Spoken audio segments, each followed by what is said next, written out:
Mas... Fica à vontade. Ele tá só para... Ó, eu tô conseguindo gravar a tela aqui do meu. Então tá ótimo. Posso continuar? Vamos seguir? Então, olha só, gente, eu trouxe para vocês essa imagem, né? Para a gente ter uma noção, óbvio que isso é um valor aproximado, tá? A gente sempre ouviu, né? O nosso corpo é 70% água. De fato, na infância, até 75% água. A criança nova, até os seus 7, 8, 9 anos de idade, vai ter 65%. E uma mulher adulta, 55% de água. Um homem adulto, 60% de água. Eu estou falando isso, vocês já devem ter ouvido falar dos experimentos do professor, doutor Masaru Emoto, que ele cristalizou cristais de água, fotografou esses cristais sob influência de sons diferentes, né? Infelizmente eu pesquisei bastante a respeito e descobri que os experimentos dele não foram replicados por absolutamente ninguém. Ninguém nunca conseguiu nada do que ele conseguiu, e todas as vezes que chamaram ele para provar que o que ele estava fazendo era ciência, ele se recusou. Então ele fica no campo da pseudociência, o que foi uma pena, porque eu queria muito falar para vocês da influência do som na água. Mas ainda assim eu encontrei na ciência uma forma da gente entender qual que é a influência dessa mágica, né? Som. A gente não vê, mas ele está aí, né? A gente consegue senti-lo. Então eu vou começar perguntando para vocês, todo mundo entende aqui a diferença entre uma onda eletromagnética e uma onda mecânica? Faz joinha para mim quem entende. Tá. É simples, pessoal. Onda eletromagnética. É isso que vocês estão vendo na minha cara. O maior representante dela para a gente é a luz ou a eletricidade, né? Se bem que a eletricidade mais ou menos, mas não vou entrar em detalhes. Onda eletromagnética é aquela onda que não precisa de matéria para se propagar.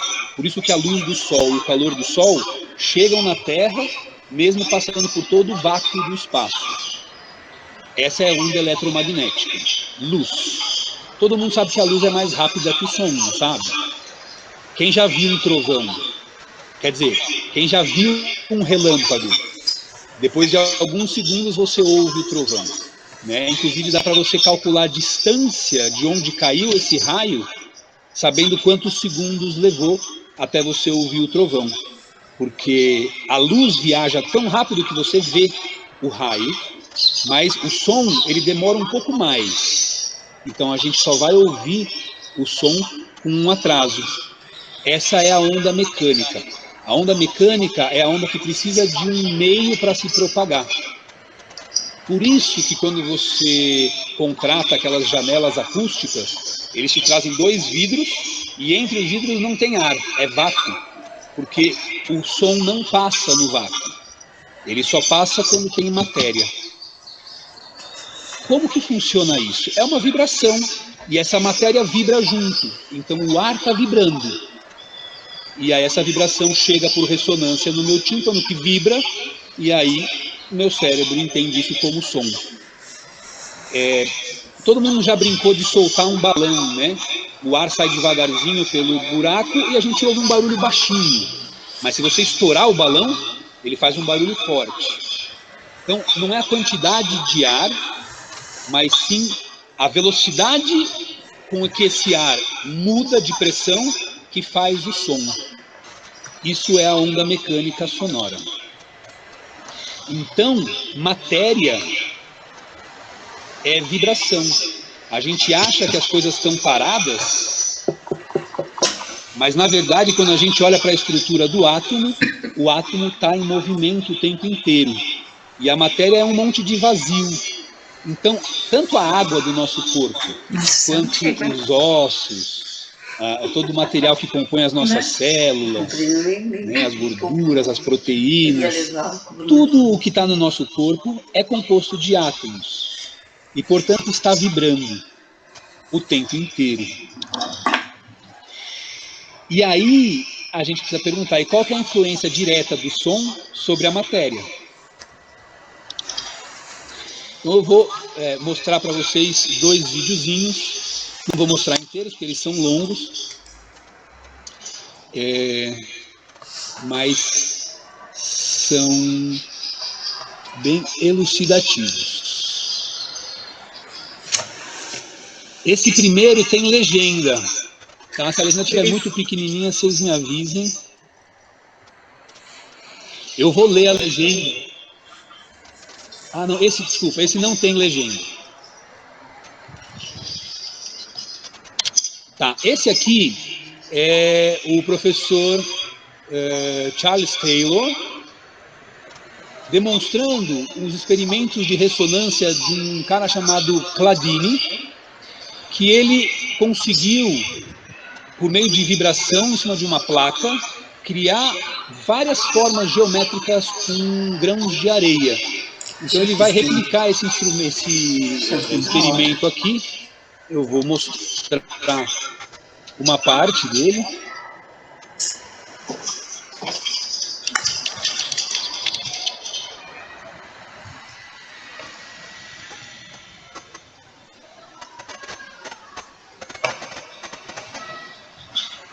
Então, uma placa de metal, ele bate, você vê que o som saiu bagunçado, né? Ela vibrou de qualquer jeito.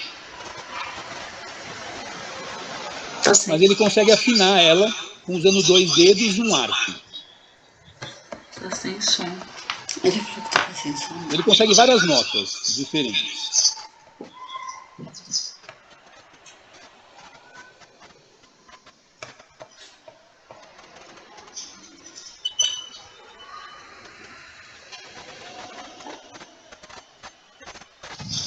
Ele está falando que vai ter vibrações, que a areia vai dançar com essas vibrações. E parecido com o que tem no alto-falante, que sai ondas, né, de som, ele vai ter linhas de som, de vibração, linhas de vibração.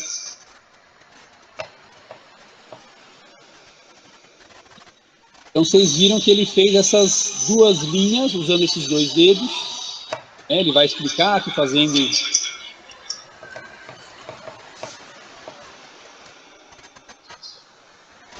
Ele chamou esses pontos de vibração apoiando os dedos. Ele vai colocar mais um dedo. E se a teoria dele está certa, a gente vai ter uma linha a mais surgindo. Né? Ele falou que não vai deixar areia em cima para vocês não acharem que já estava, então vai ficar.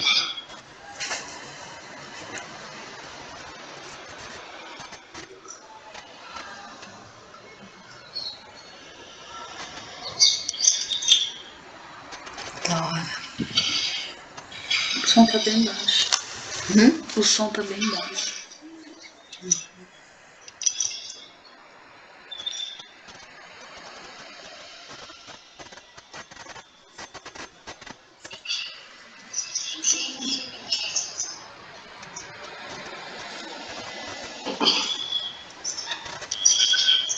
Você vai fazer mais um padrão. Eu estava falando sobre você aumentar a frequência, as notas ficam mais agudas, mas ele não vai entrar muito nesses detalhes. Ele só vai falando que são vários padrões diferentes que ele consegue criar. Frequência mais aguda, né? A nota é bem mais aguda, bem mais alta. Que legal. E ele conseguiu reproduzir uma nova forma. Eu vou parar porque é muito longo, a gente não tem tanto tempo. Eu vou voltar aqui para a nossa apresentação. A gente precisa que ela apareça. Ela não está fixa em algum lugar. Só um instante, a gente está vendo uma questão com a intérprete. Para mim ela está fixa. Ela tá aparecendo.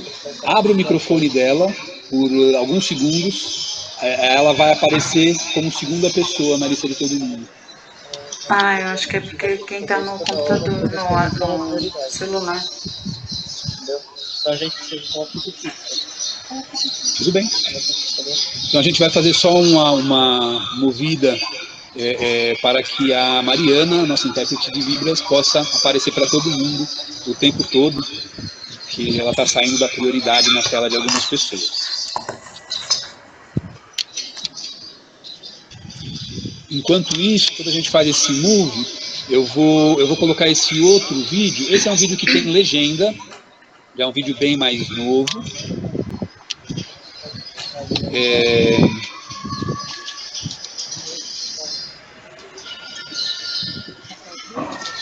Essa é a propaganda do vídeo.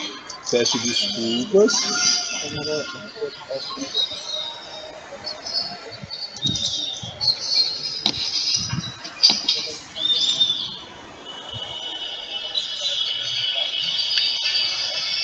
Vocês ouvem bem o áudio do vídeo?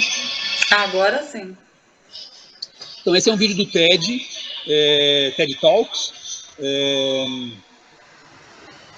Antes dele começar, eu vou apresentar rapidamente para vocês entenderem do que se trata. A ciência que o Cladini descobriu, deram o nome para ela de simática, né? Que é a ciência que busca enxergar as ondas sonoras, né? Formas de você conseguir enxergar o som e os padrões que as ondas criam. Para a gente entender isso um pouco, antes dele explicar, aquilo que a gente viu na placa, imaginem o seguinte: você tem ondas, né?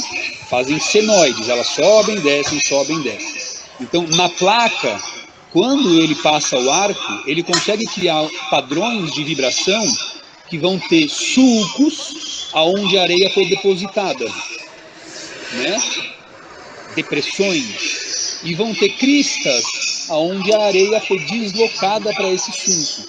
Então, se a gente conseguisse ver aquela placa vibrando, a gente veria que ela vibra de uma forma que aonde estava a areia tinha uma depressão, e aonde a areia se moveu tinha uma crista.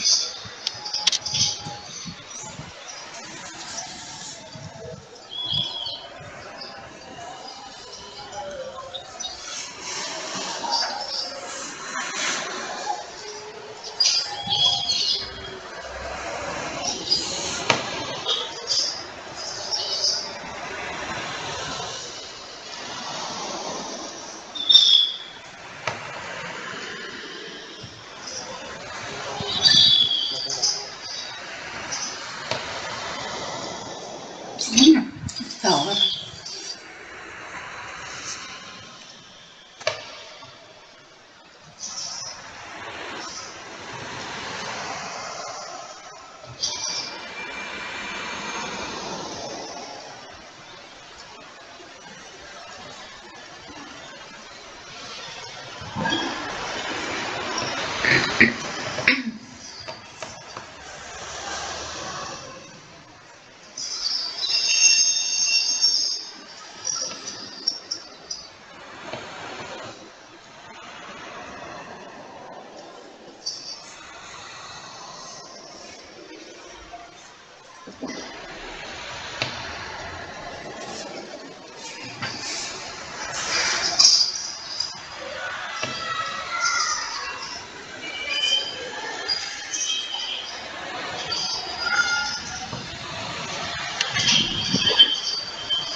Vai?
Ok.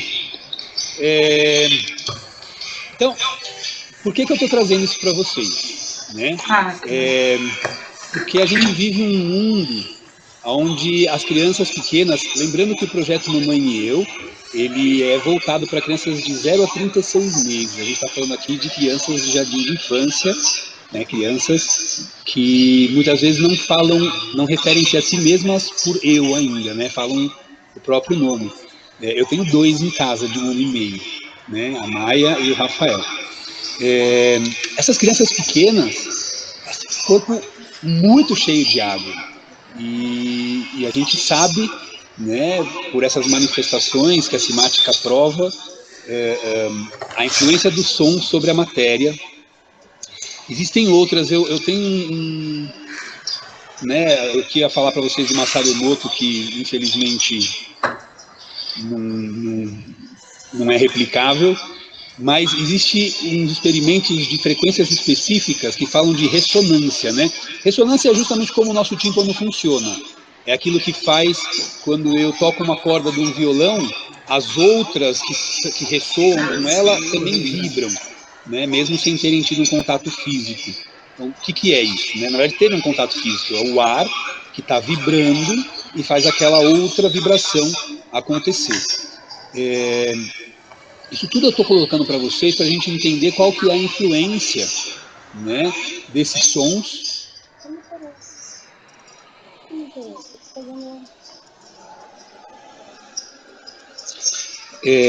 Desculpe, a gente está realmente com uma questão aqui para conseguir que a Mariana apareça para todos, né, para todos poderem ter acesso a essa capacitação, né, mesmo quem tá tem alguma deficiência auditiva. Então, consegue ver assim. A gente sabe da influência de sons eletrônicos, por exemplo, né? E qual que é a diferença entre você tocar um instrumento acústico, né? Você trazer para essa criança pequena que tem esse corpo tão frágil, que tem um corpo tão fluido, né? Por ter tanta água, como que isso vai afetar fisicamente essa estrutura, né? Então, tem um outro vídeo, eu não vou passar ele para vocês, mas ele mostra que eles estão usando frequências específicas, né? Aí já não é som em geral, mas frequências específicas, eles conseguem alterar a molécula do dióxido de nitrogênio, o que é ótimo para a poluição. Então, existem experimentos que visam acabar com a poluição usando frequências sonoras específicas. A gente vê que pode mover objetos, né? Então você coloca, é simples, né? Às vezes você coloca o celular em cima da mesa, quando ele vibra, você vê a chave do outro lado se movendo, né? E até quebrar vidro. Então, tirando aquela lenda, né? O tenor que consegue a nota mais aguda consegue quebrar uma taça de cristal. Não precisa ser uma nota aguda, precisa ser a nota exatamente do espectro de ressonância dessa taça, né? Então hoje, com o analisador de espectro no celular, a gente tem, é só você fazer uma nota nessa taça, vai aparecer a frequência lá, a que é mais forte. Se você ligar o aparelhinho naquela frequência, você quebra o vidro. Esse vídeo aqui, eu vou deixar ele à disposição de vocês. Eu não vou mostrar, ele é longo, ele tem 10 minutos. Ele mostra vários experimentos de ressonância, ele mostra como fazer garrafas de Coca-Cola entrarem num carrossel eterno, usando caixas de som com uma frequência específica. Ele quebra várias taças. E o que é mais interessante, que é o que eu queria mais mostrar com esse vídeo, depois vocês podem assistir no vídeo, ele faz um experimento com gás. Ele cria um cano com vários bicos, de onde ele liga gás e fogo, como se fosse um fogão, e aí ele coloca várias frequências tocando, né, nesse tubo, né, ele cria uma borracha presa com elástico, uma membrana como se fosse um tímpano, né? E aí ele coloca o alto-falante perto disso e cria padrões. E apesar de eu ter tido a minha infância inteira ligada ao rock, eu fico impressionado quando ele coloca uma música de rock ali. O que acontece com esse fogo é assustador. vejam o vídeo. Então, ok, nós adultos, a gente pode ouvir qualquer música, mas eu queria que a gente pensasse, será que as crianças pequenas, principalmente as de 0 a 3 anos, elas estão preparadas para músicas tão complexas ou tão fortes e marcantes como as que a gente costuma ouvir na televisão, no rádio e em outros lugares? Eu deixo essa pergunta para você. Alguém gostaria de falar alguma coisa nesse meio tempo? Alguém gostaria de fazer alguma pergunta, alguma colocação? Posso seguir? Ouvi algumas joias ali, então vamos seguir. Dani, Oi. Eu acho que você devia vir um pouquinho mais para o seu lado direito, porque daí dá para a gente ver a tradutora de Libras. Não. Não, Lado pro outro direito. lado. Pro outro. É que minha câmera está invertida. Ai. Olha só. Ok, daí a gente Melhorou? vê ela direito. Sim, para usar. Que bom. Obrigado, Rose. Feedback é sempre a melhor forma da gente acertar os nossos erros. A gente não consegue enxergar nós mesmos, né? Obrigado. Bom, o que significa essa frase? Ontogenia reflete a filogenia. Aliás, eu não me apresentei, né? Eu sou biólogo de formação, educador físico, fiz minhas pós-graduações nessa área, mestrado em biomecânica, pós em fisiologia do exercício, mas a vida inteira envolvido com música. Meu irmão é músico, cresci com um ambiente musical em casa, tocando piano, e trabalho como Hazan, que é um cantor litúrgico numa comunidade em Campinas, e dando aulas também de música entre os projetos, um deles Mamãe e eu. Então, o biólogo vai falar para vocês agora. Ontogenia reflete a filogenia. Isso é uma teoria que é muito aceita, de que quando a gente olha a formação do embrião, a ontogenia, né, então desde a concepção até a formação do indivíduo que vai nascer, em todas as espécies do reino animal, a gente vê a filogenia. A filogenia seria a evolução, né? Como que esses organismos evoluíram ao longo do tempo. Então, não sei se vocês já viram essas imagens, é muito comum você olhar um feto humano, um feto de cachorro e não saber diferenciar, né, um do outro, que realmente são muito parecidos. A gente passa por todas as etapas, a gente é unicelular, depois a gente vira um grupo de células iguais, e a gente vai passando por todas, a gente é como peixe, a gente é depois como um réptil, a gente vai passando por todas as etapas da evolução lá dentro da barriguinha da mamãe, né? Então, em paralelo a isso, Rudolf Steiner, um filósofo alemão que cria a antroposofia, né? Ele traz uma ideia de que existe uma evolução na consciência da humanidade e que o desenvolvimento da criança reflete esse desenvolvimento da humanidade, né? Então, essa lei do Ernest Haeckel, que a evolução embrionária, todo animal percorre sucessivamente estados correspondentes aos graus de evolução que os animais inferiores percorreram na história das espécies até chegarem a ele. Então, o cachorro vai até o cachorro, o humano vai até o ser humano. E a ideia do Steiner, a gente observa, principalmente quando a gente pensa assim, a humanidade desenvolveu a linguagem, a gente não andava ereto. Você pensar a criança pequenininha, ela aprende a ter a postura ereta, ela aprende a falar e no término dos 3 primeiros anos ela aprende um pensar rudimentar, né? Ela já começa a conseguir fazer associações livres, por mais rudimentar que seja esse pensar ainda.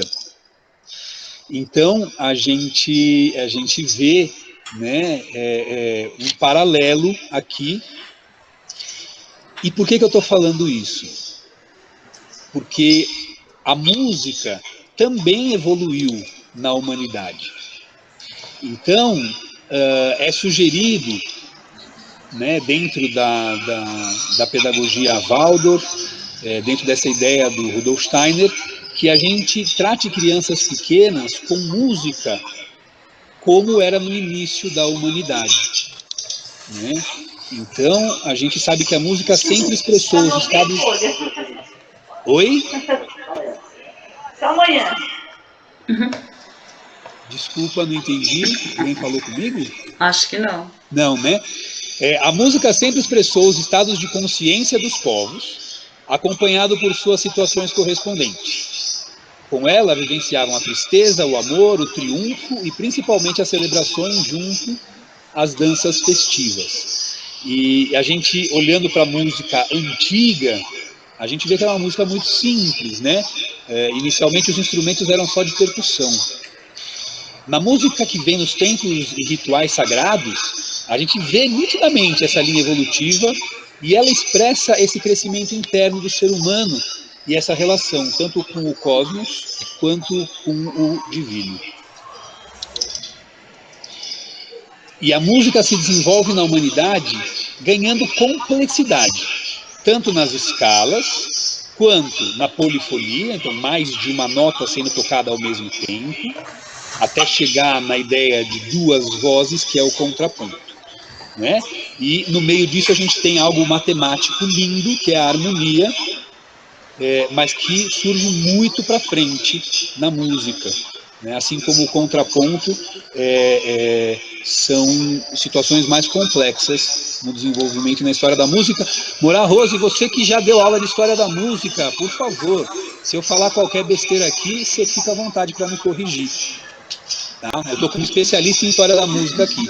É quase como dar aula para a banca de mestrado, né? Você falar para alguém que sabe mais do que você sobre o assunto. Mas eu vou lá com coragem. Então, a gente vê que as crianças pequenas, elas têm uma ligação com o mundo com uma objetividade muito grande. E essa objetividade ela se expressa na entrega e na força de imitação, que são característicos dessas idades. Para mim é um barato falar sobre isso, porque com duas crianças pequenas em casa e com desenvolvimentos motores bem diferentes, né? Nasceram muito prematuros. A minha pequena, ela nasceu muito pequenininha, ela tem um certo atraso em relação a ele. A gente vê como eles interagem com o ambiente com uma entrega total, e eles são capazes de passar do riso ao choro numa fração de segundos, se a atenção deles for desviada, porque eles se entregam completamente à nova situação e a situação antiga some completamente. E eles imitam tudo que a gente faz, imitam nossa postura, imitam nossa forma, imitam nossos sentimentos. Se você chega bravo perto da criança, você vê a expressão de braveza no rosto deles. Eles estão nos imitando. Então é muito forte essa característica, principalmente dos 7 primeiros anos, os 3 primeiros de forma muito, muito marcante. Então, a expressão das emoções, elas recordam o que vive na música das etapas de evolução humana mais iniciais, né? Como o canto gregoriano, que apesar de ser um pouco posterior, ele traz essa ideia mais simples e antiga, né? De uma música que ela começa de forma uníssona, ela ganha complexidade depois, mas é muito que dentro da escala pentatônica, que é o que eu estou querendo trazer para vocês. Já na idade escolar, estamos falando de crianças de 7, 8 anos, a gente vê a musicalidade deles quase como música medieval, música renascentista. Isso para a gente não é tão importante para esse projeto, mas só para vocês saberem qual que é a ideia. No 5º ano, a gente vê as crianças com uma harmonia corporal muito grande. Não sei se vocês já ouviram, mas a relação respiração-frequência cardíaca nas crianças é diferente do adulto, né? Ela chega a ser igualzinha do adulto com a criança por volta do 5º ano, né? Estamos falando aí de crianças de 10, 11 anos de idade. E depois, com a puberdade, isso desregula totalmente de novo, a harmonia corporal vai para o espaço. Mas nessa fase, as crianças têm 1 ano e meio de muita harmonia corporal. Então a música que seria interessante para eles, né, é a música clássica, que é uma música muito harmoniosa, muito, né, bem construidinha. Já nessa fase da puberdade, 7º, 8º e 9º ano, a gente vê a época romântica, né? A música romântica, a música cheia de emoção, de interpretação, de inflexões, né? Então descobrindo essa dimensão dos sentimentos e esse valor único e individual de cada um, que é nessa fase da vida do ser humano que isso se torna bem mais forte. E aí eu chego na escala pentatônica. Todo mundo aqui sabe o que é a escala pentatônica? De novo eu conto com os joinhas de vocês. A maior parte sabe, quem não sabe não tem nenhum problema, porque eu vou explicar. Eu aposto que quem sabe talvez vai achar coisa nova aqui.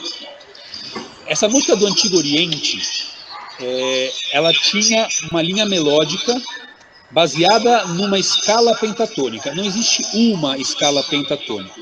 O que são escalas pentatônicas? Escalas baseadas em intervalos de quinta. Tá? Comparando com a nossa musicalidade atual, que tem tonalidades maiores e menores, aquela era uma formação completamente etérea. Assim. Ela não tem determinação tonal e você tem 4 quintas sobrepostas. 4 intervalos de quinta, ou seja, 5 notas. Muitas pessoas pensam que chama pentatônica porque tem 5 notas, mas não é por isso. Existem escalas pentatônicas com 10 notas. É por essa história de intervalos de quinta sobrepostos, né? Então, você tirando a tônica e a quarta, você tira todos os semitons, né? Então, olha só, essa aqui é, pensando de forma macro, a origem da escala pentatônica. Você tem os intervalos de quinta de Sol para Ré, depois de Ré para Lá para Mi e Mi para Si. Eu não consigo reproduzir isso porque tá numa extensão um pouco... Está muito extenso, né? Do grave para o agudo. Mas o que então acontece? Não é assim a escala pentatônica que vocês conhecem, né? Mas tem os acidentes. Quem conhece a escala pentatônica conhece ela assim, dessa forma? Não, né? Tem os acidentes, que são os bemóis e os sustenidos. A relação que a gente tinha antigamente com esse intervalo de quinta era diferente dessa relação que a gente tem hoje. Tá? Então essa escala pentatônica antiga, essa que eu mostrei para vocês, ela era quase que uma espécie de norma, de medida, né? Por onde eles mediam o espaço tonal, o espaço de todo o tom do instrumento. E isso só podia se experimentar dessa forma macrocósmica. A gente não conseguia olhar isso de forma focada. Mas a capacidade da gente perceber uma melodia só é possível dentro do espaço de uma oitava. Né? Se a gente for assim muito longe, os intervalos ficam muito distantes, a gente se perde, a gente desafina com muita facilidade. Por isso, as quintas, de alguma forma, elas caem dentro do espaço da oitava, no campo de ação do microcosmo, nesse espaço da oitava pequeno, reduzido, e o que vai conduzir a escala pentatônica que a gente conhece. Então, para vocês entenderem, o Sol, né, que estava lá embaixo, subiu, o Ré continuou no mesmo lugar, o Mi que estava lá em cima cai, o Lá que estava lá em cima, ele se mantém, na verdade, esse Lá, e o Si que estava lá em cima também cai, e a gente chega nessa escala aqui,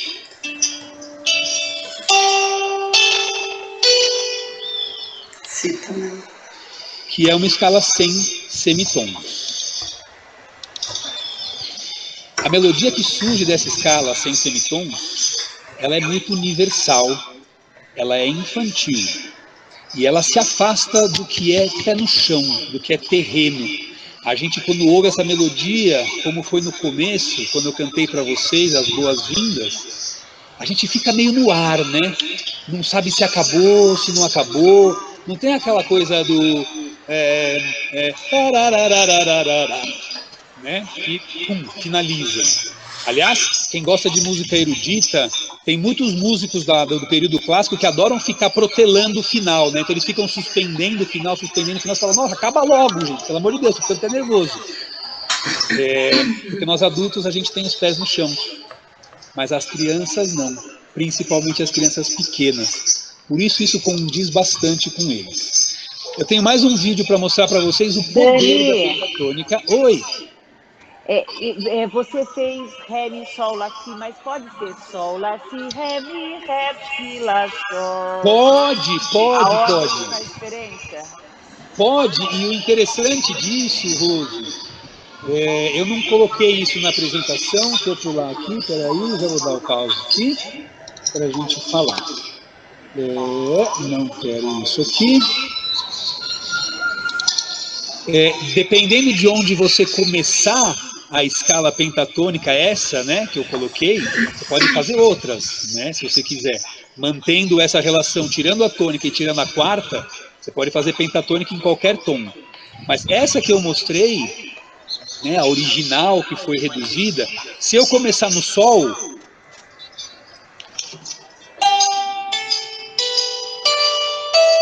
ela aparece como uma característica maior. Se eu começar no Mi, olha só, ela já tem uma característica menor. O Lá também dá uma cara maior para ela.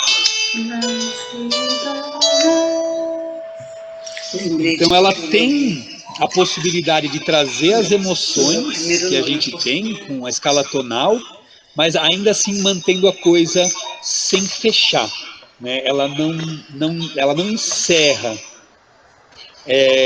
A gente é tão viciado nisso, eu como adulto que tem os pés no chão, que sempre que eu vou tocar Canterbury para os meus filhos, eu termino na corda Sol. Qualquer improvisação que eu fizer aqui, que eu faço muito para eles dormirem, eu tenho que terminar sempre no...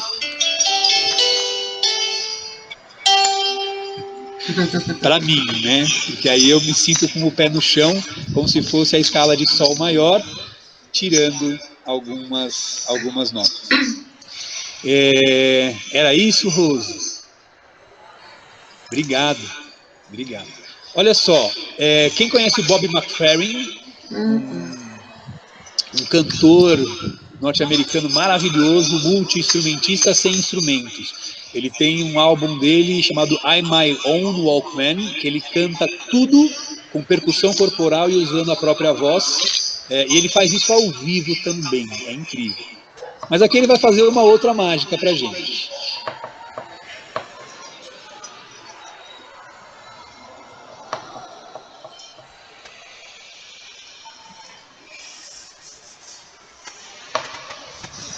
Tá falando sobre expectativas.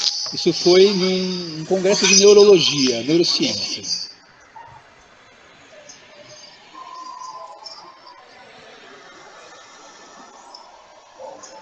Quem quiser cantar junto com ele aí, pode cantar. O som não chega pra gente. Ah, mentira. Não, nem do outro estava chegando. Peraí, deixa eu... Melhorou? Eu vou voltar, porque é importante esse começo. Ele tinha que colocar numa Não outra... tá aparecendo o som, tá mudo o vídeo pra gente. Ô Dani, eu acho que você tem que abrir a aba e apresentar fora da apresentação, que aí sai o som pra gente. Vou experimentar fazer isso. Mas os outros vídeos vocês não ouviram nada também? Eu perguntei, vocês disseram que estavam ouvindo. Ah, me enganaram então. Olha vocês, hein? Você vê como o som tem poder, né? Vocês mudaram a minha estrutura aqui agora, totalmente. Esse aqui é importantíssimo que vocês ouçam o som. Eu vou fazer a sugestão. Eu vou interromper o compartilhamento. Isso.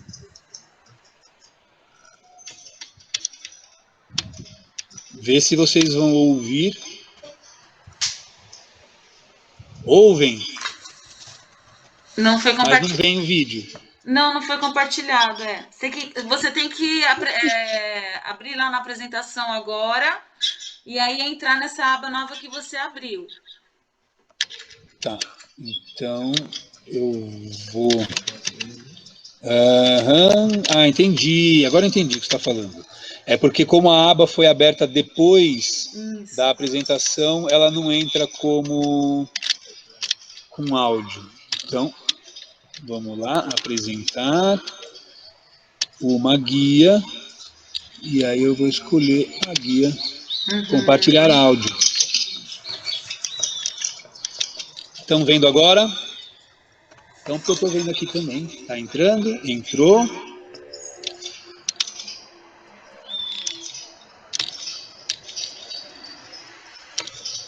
Vamos lá.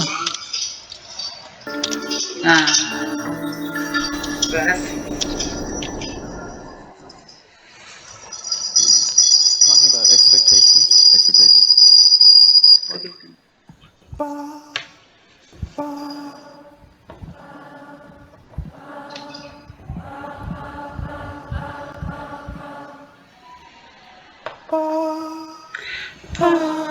Quem quiser cantar com ele, pode cantar com ele aí, gente.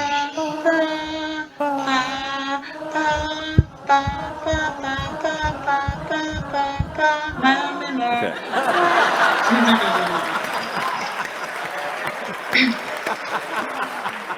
Tem um delay, né, no som.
Se como piano, né?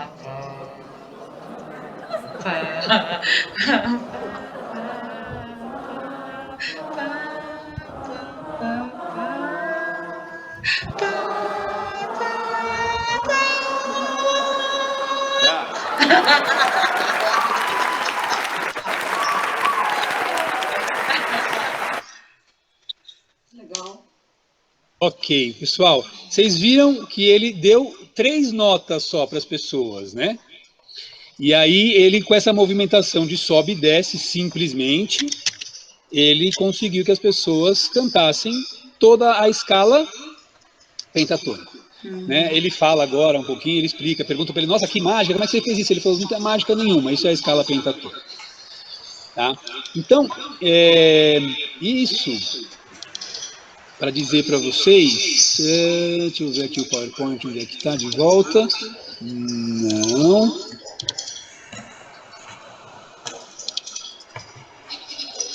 Tem que ser a tela inteira.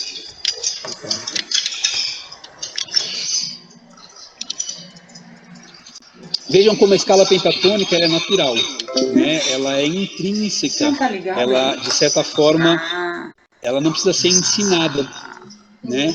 Ela vem naturalmente com o canto, com essa movimentação de sobe e desce, e por isso eu defendo mais uma vez que a gente busque, não exclusivamente, e eu acho que isso é importante falar, não é, então se não é pentatônico faz mal para a criança?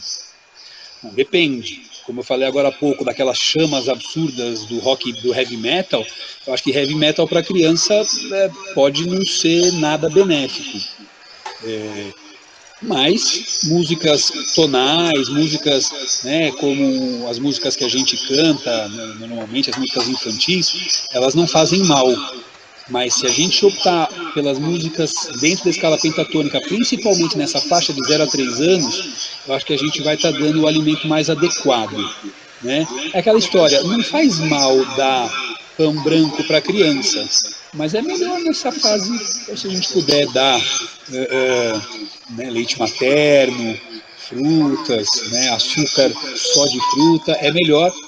É esse paralelo que eu faço.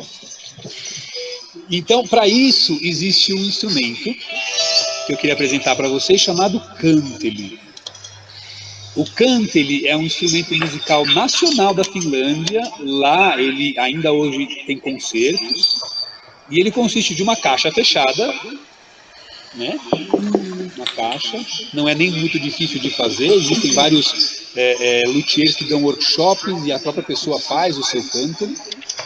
E, normalmente, ele tem de 7, esse aqui meu tem 7, ou 10 cordas, né? Como eu falei para vocês, nesses concertos na Finlândia, eles têm cântelis com mais cordas, mas mantém a escala pentatônica. Em São Paulo eles vendem. Tem muitas formas, né? E se eu quiser afinar de forma diferente, eu posso afinar. Então, tem uma música que foi escrita para o cânteli, afinado em escala cromática. Eu posso afinar em escala cromática, né? E a gente não sabe qual que é a origem. Ele é tão antigo, é um instrumento tão antigo, que a gente não sabe. Na mitologia finlandesa, Kalevala, que tem 50 versos, no início do século passado, né, nos inícios de 1900, eles encontraram, tem uma referência ao instrumento já, muito antigo. E esse instrumento teria sido construído com ossos de um peixe por um dos 3 grandes heróis do conto, o cantor mágico Wainamoinen. Quem consegue falar essa palavra? Wainamoinen. Vocês não estão vendo a apresentação, não, né? Não está apresentando. E levanta um pouquinho o instrumento para todo mundo ver. Ah, gente, peraí que eu vou mostrar ele com mais propriedade para vocês. Eu não sei por que ele não compartilhou, mas agora vai.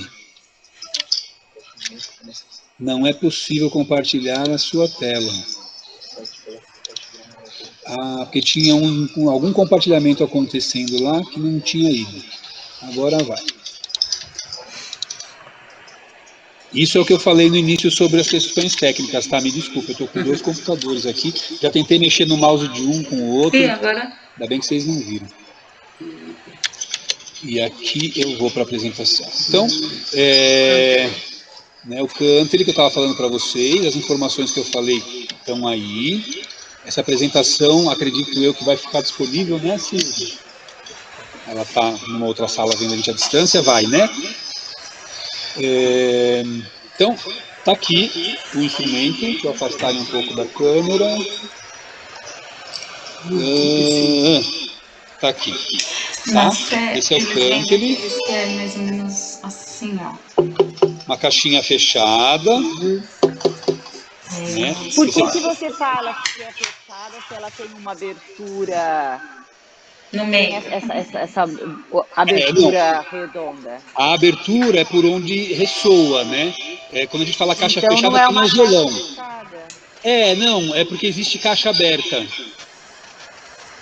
Caixa aberta?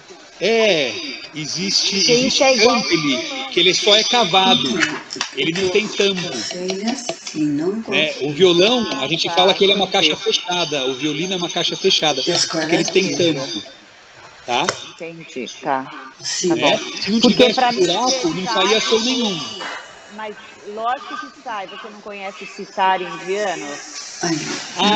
Mas o sitar indiano ele tem uma caixa lá embaixo, né? Mas aquela bolinha lá embaixo é que nem o berimbau. O sitar indiano não tem nenhum buraco. Eu sei qual você está falando. Você está falando daquele que toca com martelos, o saltério. Bom, gente, como eu falei, a professora de história da música, ela conhece muitos mais instrumentos antigos do que eu. Mas é assim que eu aprendi, tá, Rose? Que caixa, quando tem caixa acústica, a gente chama de caixa fechada, né? Mesmo que ela tenha essa abertura para o ar poder sair, para a gente poder justamente ouvir a ressonância do ar. Eu tirei você da tela, peraí, Mariana, aqui, está de volta. Esse som que vocês já ouviram era de tal beleza que o povo chorava, sensibilizado ao ouvi-lo. Atualmente, o cântele ele é mais difundido, afinado nessa escala pentatônica, e ele é indicado especialmente para crianças até 9 anos de idade. Começa mais ou menos aos 5 anos, a gente já indica que a criança possa tocar. Ele tem várias vantagens, não sei se consigo mostrar todas, né? Além de ser um instrumento que você pode improvisar à vontade, que fica harmônico, né? Mesmo sem noção de ritmo, mesmo sem nenhum conhecimento de notas, ele é possível de ser tocado de forma harmônica. É fácil de imitar a professora tocando, então uma criança de 5 anos, na frente da sua professora, consegue imitá-la. E ele se toca abraçando, você abraça o cântaro, né? Não sei se dá para vocês verem, eu abraço ele no meu colo, assim, apoiado na minha coxa, então é muito próximo, né? E a vibração dele é sentida pelo corpo. Então por isso ele é indicado para essas crianças pequenas iniciarem a musicalização tocando instrumentos. A partir dos 5 anos de idade a gente já pode dar um cântaro para eles tocarem. Nessa afinação 7 cordas, né? Ré, Mi, Sol, Lá, Si, Ré, Mi, ou com as 10 cordas repetindo 2 vezes a escala até o Si agudo. Né? E como eu falei, qualquer improvisação tem um resultado agradável e bonito. Esse som suave envolve e acalma a criança, e eu posso falar por experiência própria que 2 bebês dormindo no mesmo quarto, às vezes é muito difícil de colocá-los para dormir. Um começa a chorar, o outro já está dormindo, acorda, começa a chorar, e aí é choro para todo lado. Eu entro com o cântaro e eles acalmam. É bem verdade que eu tocava cântaro para eles na UTI neonatal, quando eles nasceram. Tocava cântaro para eles na barriga da mãe. Então existe a possibilidade de que eles reconheçam o som e por isso se acalmam. Né? Mas eu acredito que mesmo crianças que nunca ouviram o cântaro, bebês pequenos, quando ouvem esse som tocado, com calma, né? De forma bem tranquila, acalmam e assim se envolvem com esse som. E isso é tão comum na Europa que as mães costumam ter cântares no quarto dos bebês para ninar os seus filhos. Principalmente, eu sei que isso acontece principalmente na Suíça e na Alemanha, tá? E na Finlândia, claro. Então aqui, para vocês verem formatos diferentes, né?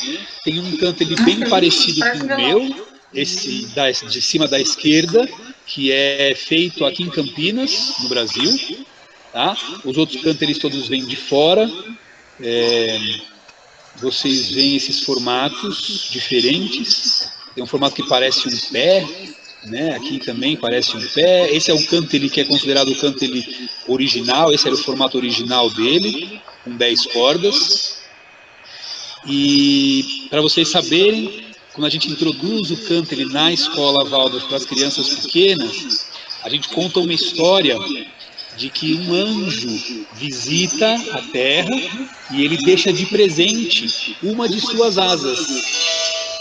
Né? O cântaro tem esse formatinho parecido com uma asa, então a gente traz para as crianças essa ideia, né? Até para gerar um pouco de veneração pelo instrumento, né? Para elas cuidarem bem do instrumento, terem esse carinho, e para também estimular a imaginação das crianças, tão importante, né?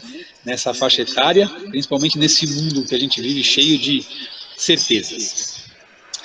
Eu vou deixar o cântaro de lado um pouquinho e eu vou falar para vocês da voz humana, tá? Deixa eu ver como eu vou fazer isso aqui, porque eu quero ler para vocês essa história. Então eu vou interromper esse compartilhamento para vocês só me ouvirem. Enquanto eu leio para vocês a história. Deixando bem claro... Daniel, oi. só um minutinho. Eu estava pesquisando aqui. É esse instrumento que a Mora Rose falou, aberto?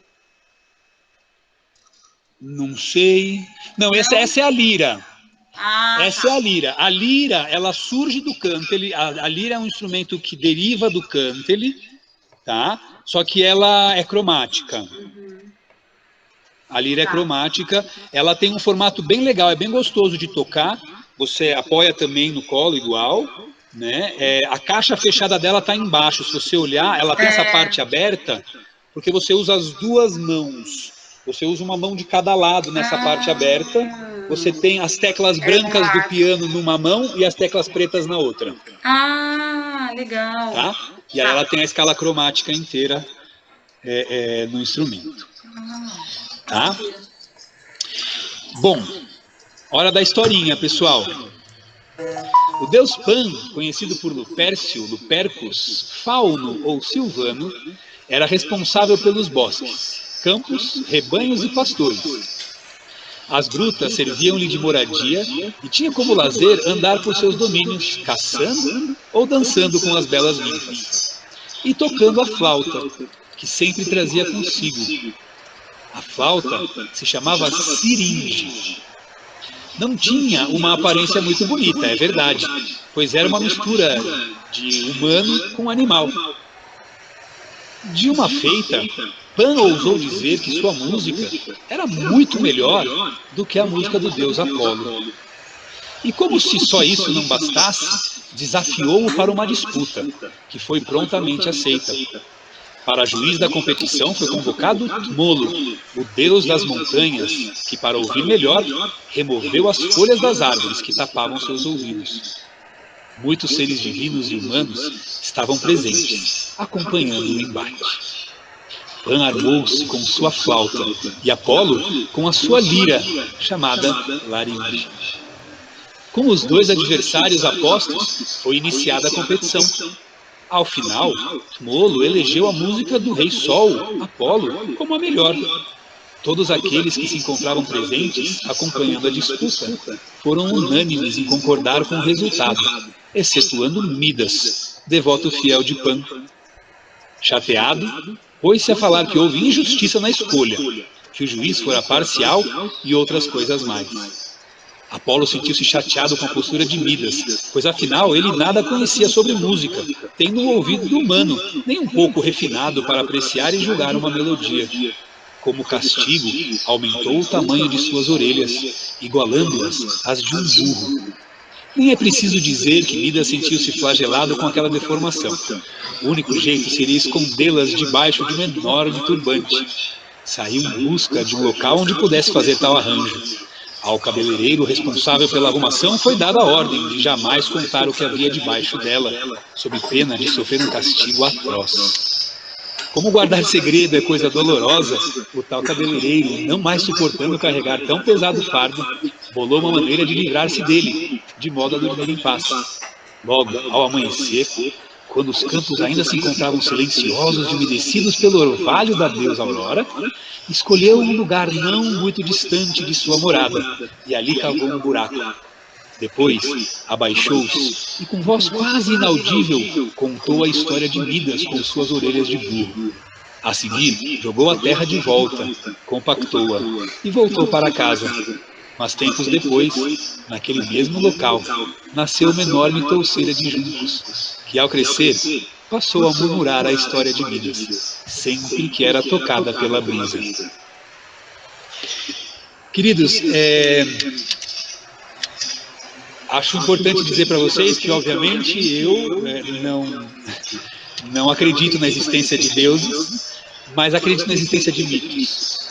E os mitos, eles refletem a sabedoria da humanidade. E o que esse mito traz para a gente? Esse mito traz justamente a relação entre o canto das aves, que tem um aparelho fonador conhecido como siringe, e o mito traz o valor da voz humana, que tem cordas como a lira de Apolo. Coloca a voz humana como o som mais primoroso e mais puro de todos que a gente pode ter, e por isso, né, assim sendo o mais bonito de todos. Vamos lá, voltar para a apresentação, compartilhar a tela.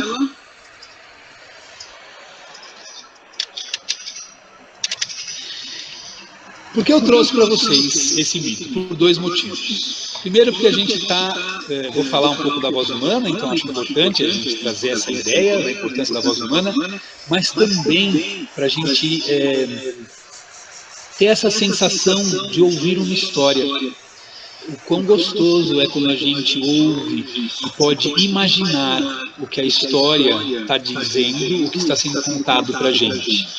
E que isso é um alimento muito importante para as crianças. Lógico que a gente não vai contar mitologia para as crianças, né? Crianças pequenas ouvem contos de fada, aquelas histórias rítmicas, repetitivas, né?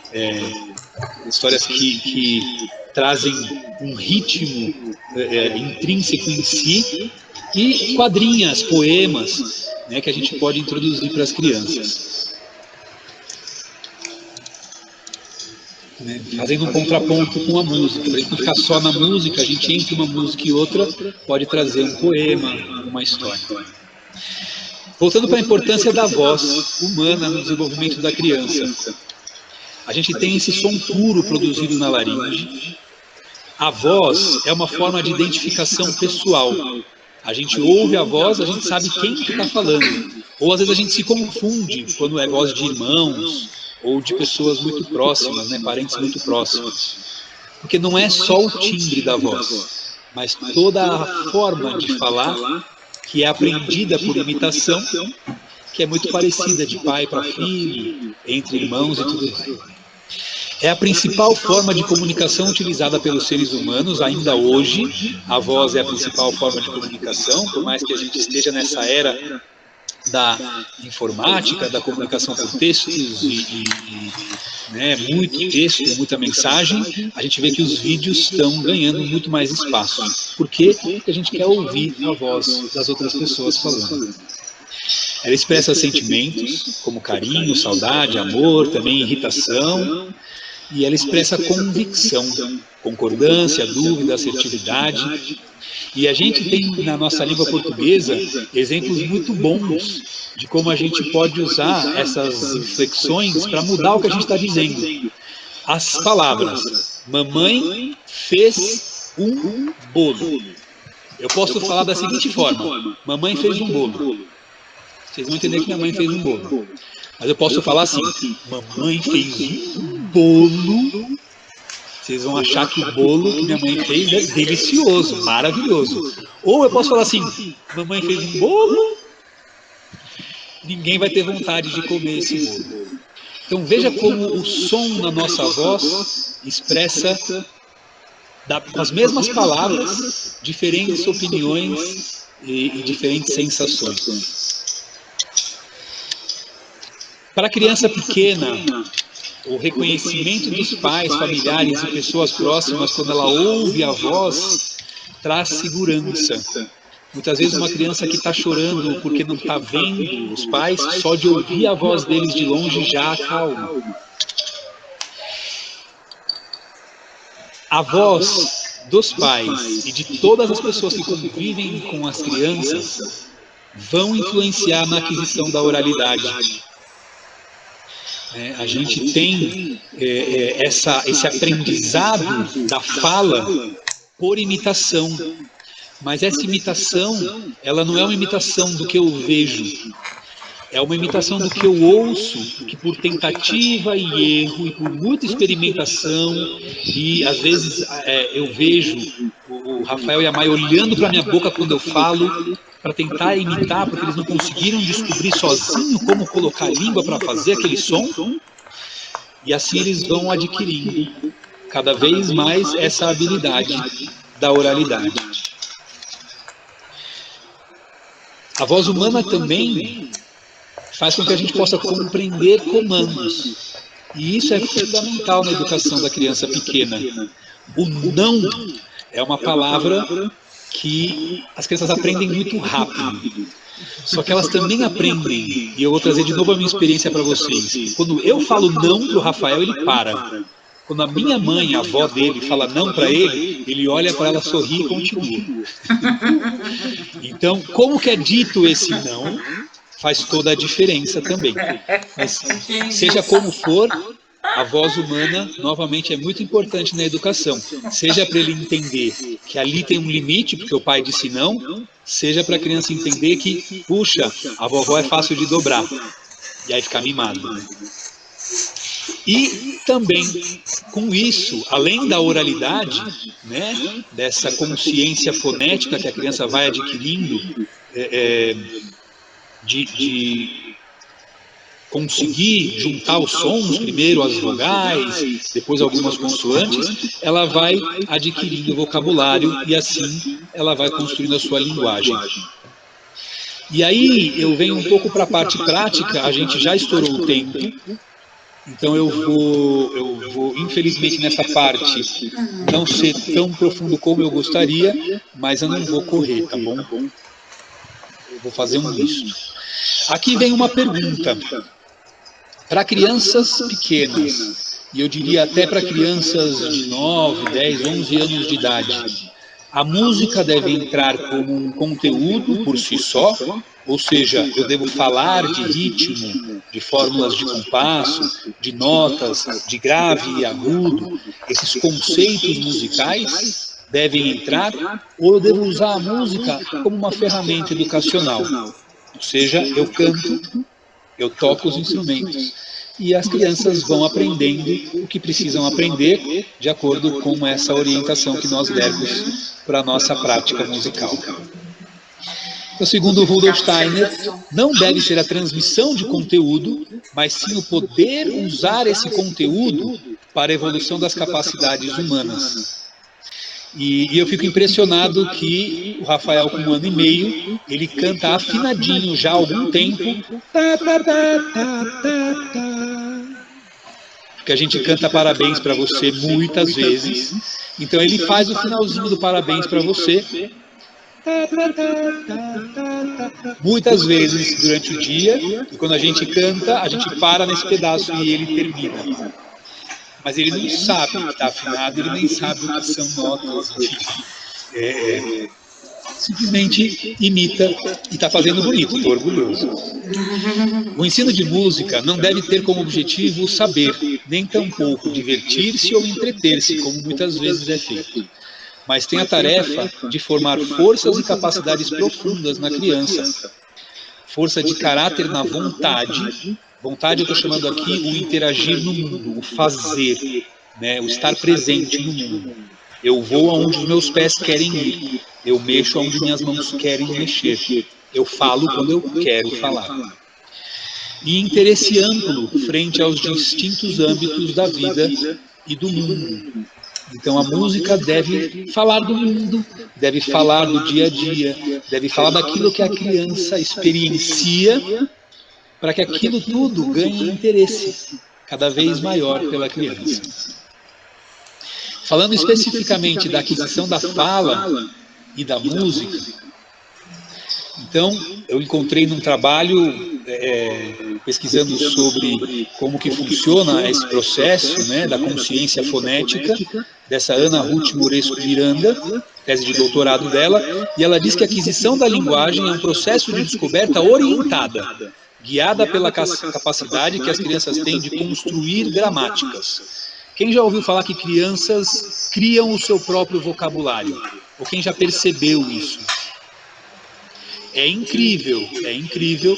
Eu estou percebendo agora que o Rafael está começando a criar, a Maia também, o quanto eles têm um vocabulário criado por eles mesmos para cada uma dos objetos, mamadeira, né? E geralmente é monossilábico, é coisa simples, mas eles vão inventando. Então, eles constroem essa gramática. E aí, orientado pela fala dos adultos, eles vão construindo essa gramática. E adquirem a nossa linguagem. Então, os fonemas básicos, eles adquirem por imitação,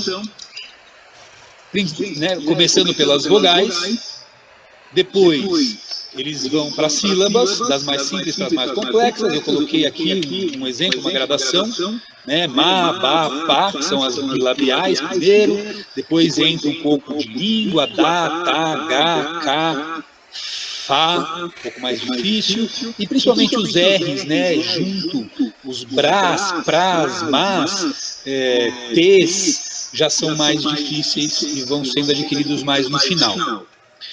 Como que eu posso ajudar nisso? Então, cantar canções que tenham repetições silábicas. Eu tinha trazido alguns exemplos, eu vou cantar uma para vocês. Então, bem simplesinho. Era uma vez um patinho, tão pequenininho, se chamava Gui. Olha o patinho, tão bonitinho. Gui. E você percebe as crianças ouvindo a canção, e na parte do gui, elas estão tentando falar. Às vezes não sai, até que elas vão conseguir falar o gui. Isso é importante a gente estar alinhado com as professoras. Né? Ah, professora, você está em que fase? É mamamá? É papapá? Em que momento que essa criança está? Né? Pensando num ambiente de sala de aula. Então a gente vai junto trazendo as canções. E eu posso pegar a mesma canção e fazer alterações silábicas e repetir outras sílabas. Né? Então, como eu falei, acompanhar os professores, a gente utilizando rimas nas canções e fazendo os contos e as quadrinhas que eu falei lá atrás, a gente também vai ajudar. Né? Então, cantar uma ciranda como ciranda cirandinha, que tem a pausa, né? Por favor, entre na roda, diga um verso bem bonito, diga adeus e vá-se embora. A criança tem a oportunidade de vivenciar outras crianças falando quadrinhas, a própria professora falando, e em algum momento ela cria coragem de entrar e falar ela mesma uma quadrinha.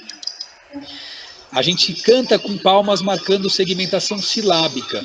Isso já é mais interessante para crianças mais velhas, pensando na aquisição da escrita. Tá? Então, eu vou cantar parabéns a você. Parabéns para você, nessa data querida. Eu marco cada sílaba com uma palma. Isso também ajuda. E a gente pode fazer atividades de discriminação auditiva, por exemplo. A gente toca um instrumento sem eles verem, eles têm que nomear esse instrumento, que eles previamente conheçam, só pelo som ouvido. Sons da natureza, né? Tem que distinguir sons da natureza. Então, por exemplo, a serpente faz sss, é um som surdo. Todo mundo põe a mão na garganta e faz sss.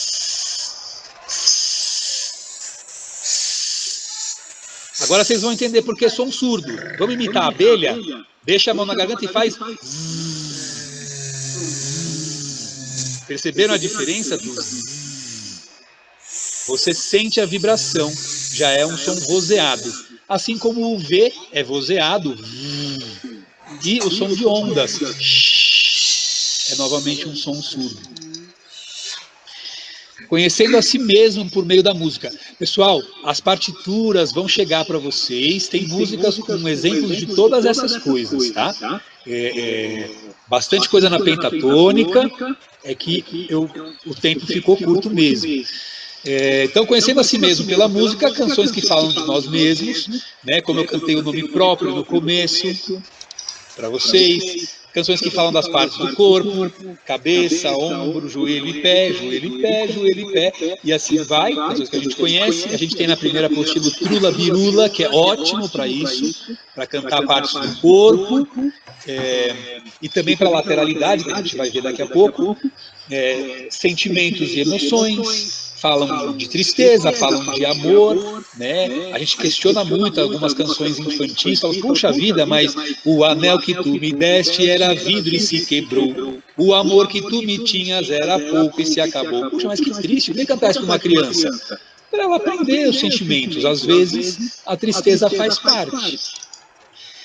Canções com mensagens positivas sobre nós mesmos. Né? Então, tem um exemplo que eu gosto muito, que fala assim: tu serás bela, serás graciosa, terás o encanto puro da rosa, em teu sorriso, no teu cantar, e na candura deste teu olhar.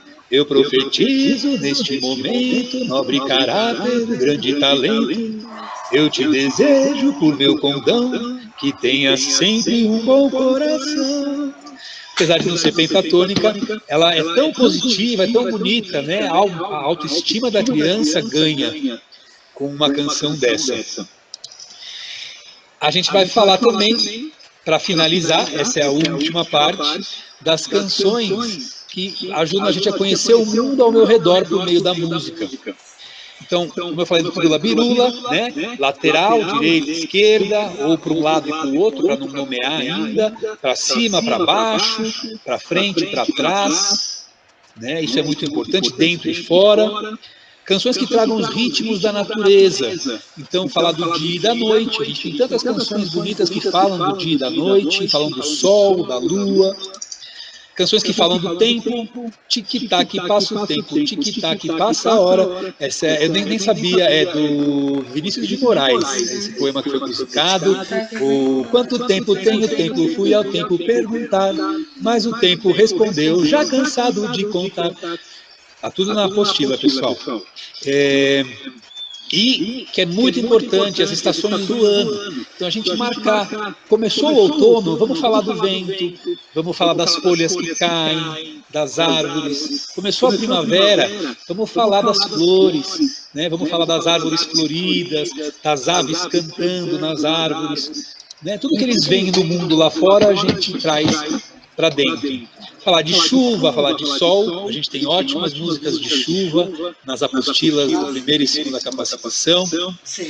E falando do próprio ambiente em si, não só do ritmo dele, mas falando de uma paisagem bonita, falando de elementos da natureza, do rio, da montanha, falando, enfim, de outros elementos da natureza, me fugiram agora.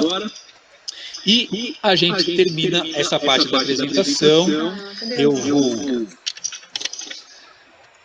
voltar para a câmera com vocês.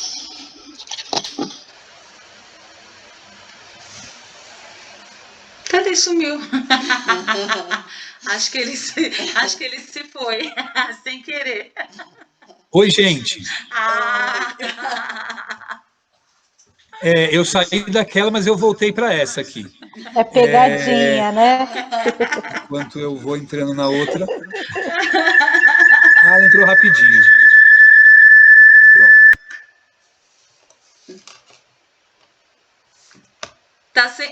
Você está sem som.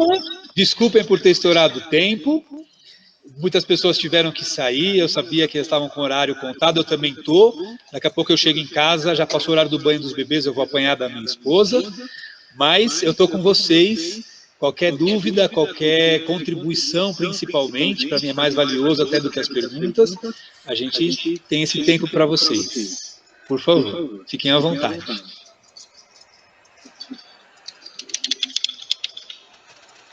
Eu amei. Pena que ficou muito corrido para falar das músicas, né? Então, estou esperando as musiquinhas para já começar a fazer nas aulas, mas eu achei super válido tudo que você falou. Foi muito, muito importante. Por mais que a gente já conheça, mas ouvir sempre é muito bom. Então, eu gostei demais, demais mesmo. Obrigado, Chiclete. Muito obrigado. Sobre a apostila, eu tive um problema com o software, que eu uso o software gratuito, né, de fazer apostila. Ele travou pelos últimos 4 dias. Então, eu estou com elas quase todas prontas, mas falta colocar as letras, os textos. Então, eu vou fazer isso nos próximos dias. Eu vou falar com a Silvia, para no dia de entregarmos a apostila, a gente marcar uma reunião por Zoom ou por Meet. A gente divulga no Facebook para as pessoas que não estão no projeto, né? Para vocês também poderem vir participar e também para vocês saberem que o material vai estar à disposição para vocês também utilizarem. E eu não sei se vocês são músicos, eu queria ter feito uma roda para vocês se apresentarem, mas a gente está convidando quem é músico e tem interesse em educação infantil, musicalização infantil, para vir participar com a gente. Daqui a pouco a gente volta para as creches e a gente vai precisar de bastante gente, porque, se Deus quiser, a gente vai ter muitas crianças para atender. Então fica o convite para o Leão Carlos. Você gosta de ser chamado assim ou só Carlos? Pode acender a luz? E para Luciana, né, que está aí com a gente, e a Aide e Kátia já produzindo os vídeos. Isabel, você também vai entrar com a gente para o projeto? Oba! Oba! Então, Também fica de olho no Facebook do projeto, que possivelmente para essa semana, mais para quinta, sexta-feira, a gente marca um encontro para fazer a entrega da apostila, para eu poder mostrar algumas coisas da apostila, a gente poder cantar junto algumas melodias. Aí a gente vai mais para a parte prática de tudo que a gente falou agora. Eba, a apostila vai ser virtual, né? Em um primeiro momento, sim. Beleza. Né? Se for preciso, depois a gente pode fazer uma versão impressa para levar com a gente para as mas é até creches. melhor. Eu prefiro o virtual, porque a gente não gasta papel e nem produz lixo. Isso. Não que a apostila vai ser lixo depois, mas a gente vai decorar tudo, ela vai acabar perdida lá em casa. Exatamente. Então, queridos, um prazer enorme tê-los comigo. Agradeço vocês terem acompanhado. E deixo aqui um grande abraço, um beijo. Obrigada. Obrigada, Dani, amei. Quero agradecer muito Obrigada mesmo. a Mariana por ter brilhado, né, junto comigo aqui nessa apresentação, para que todas as pessoas que por algum motivo não conseguem nos ouvir, mas que possam ter esse acesso a todo o conteúdo que a gente teve juntos. Agradeço a Silvia pelo projeto em si, né? E agradeço ao Centro Novo Horizonte também por né, poder sediar esse projeto para a gente, a Mora Rose, por ter criado essa ideia, e a todos vocês mais uma vez pela participação. E faltou agradecer o Vitor, e eu ia chamar ele de Douglas de novo. Porque acho que ele parece algum Douglas que eu conheço, que ficaram aqui atrás, vocês não viram eles, mas fizeram essa apresentação acontecer do melhor jeito possível. Então, obrigado, Vitor. Obrigado, Thomas. Beijo para vocês, queridos. Beijo. Mariana, eu não sei se eu vou fazer certo, mas é o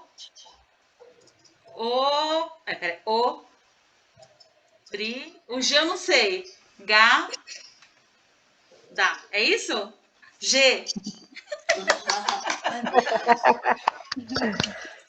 Dá para resumir. Então, muito obrigado a todos vocês. Beijo. Beijo, tchau. Obrigada.